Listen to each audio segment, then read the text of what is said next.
Dear students, Assalamu alaikum and good morning to everybody.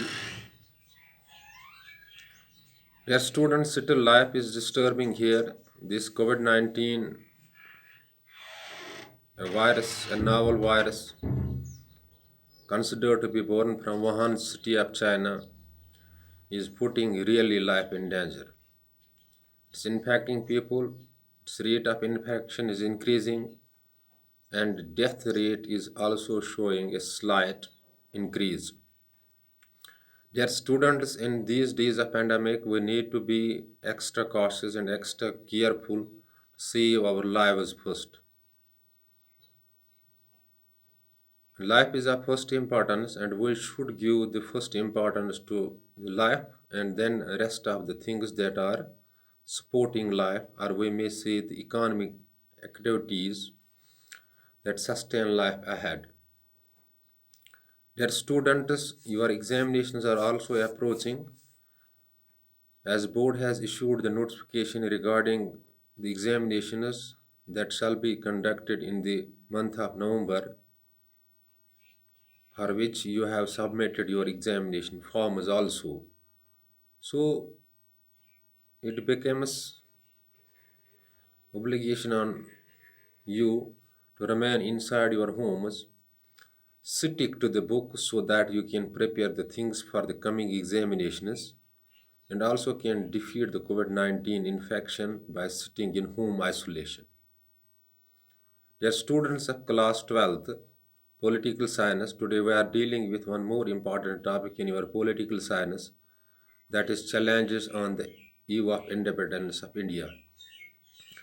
Dear students, finally in 1947 India got partitioned into India and Pakistan, so two separate states came into being. And there were the challenges on the eve of independence, and mainly there were the three challenges. First of all was accommodation and unity. Second, it was the establishment of democracy. And thirdly, it was the development. Their student India is a land of multi-religious languages, multi-religious cultures, or we can say there is diversity in culture, diversity in religion. So it was a big challenge to bring people under the same umbrella and to unite them,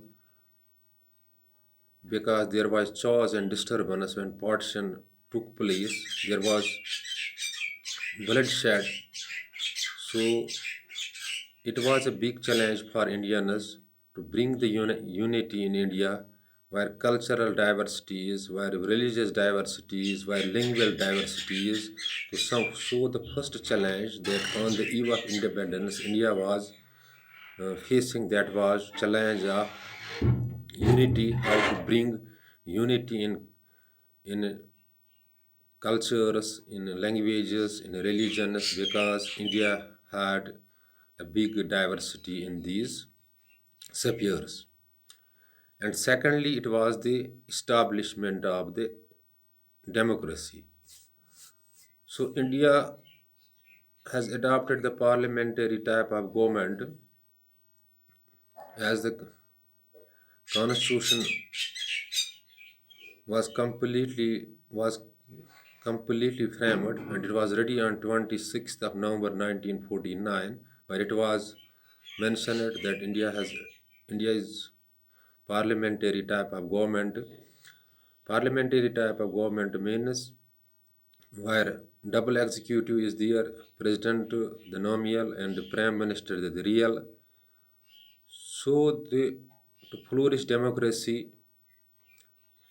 to promote democratic principles in in the country where population was very huge, so making representation of the people a successful attempt, it was the biggest challenge that Indians were facing on the eve of independence. So keeping all the people involved in the democratic means, or to give them the universal adult franchise or right to vote to every section, it was a big challenge on the eve of independence. And third important challenge was the development of all. So India in these days were economically, socially and politically poor because British had left no stone unturned in discriminating the India and eating the resources of the India. So it was the big challenge for Indians to make development of all. In India, the most people belong or of minority belongs to minority. So Indians have to care for the minorities. No doubt the constitution in constitution there were the provisions for minorities to uplift them to make their development in the all walks of life, but a major portion of the population was poor and their development was a challenge for the Indians. So, summarizing the fact on the eve of independence, India had three big challenges.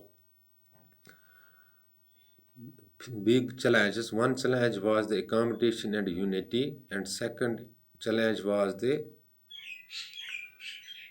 establishment of the democracy, and third was the development and well-being of all. Well-being of all means all the sections of the society, particularly the poor, should be their issues should be addressed. They should be uplifted so that India will prosper ahead. So dear students, it's enough for today, but before leaving the class, I'm advising you do see these things on your available political science reference books. After watching this video, if any sort of confusion or query strikes your mind, you can call me on 7006671106 or WhatsApp me on the same number. And when you post your query by any means, whether WhatsApping or by calling, and within short duration of the time your query or confusion shall be cleared. Because I am a teacher getting handsome amount of a salary from the state exchequer, and it is my duty to be available for you round the clock. Dear students, before leaving, once again I am advising you do concentrate on self-studies. Self-study can take your sinking boat to the bank, and you can also keep this deadly virus at bay when you remain inside your homes. Stick to the books because your physical contacts would be minimized. Thanks. Be balanced.